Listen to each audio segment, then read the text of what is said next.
Hello guys, welcome to my channel. Today we are going to see how to clear the download cache on our Steam application. I show you guys how to do that. You just need to open up Steam, click on the Steam tab over here and select settings. In here you just need to select the downloads. On right side you just need to scroll down. Clear download cache. Clearing the download cache might resolve issues downloading or starting apps. Click on the clear cache and this will clear your local download cache and restart Steam. You will need to log into Steam again. Do you wish to continue? Select the confirm option.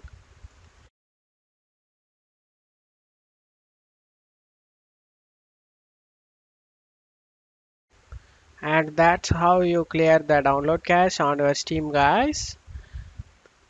I hope this video helped you guys. If the video helped you, don't forget to leave a like, guys. You can also subscribe me and support me, guys. Thank you.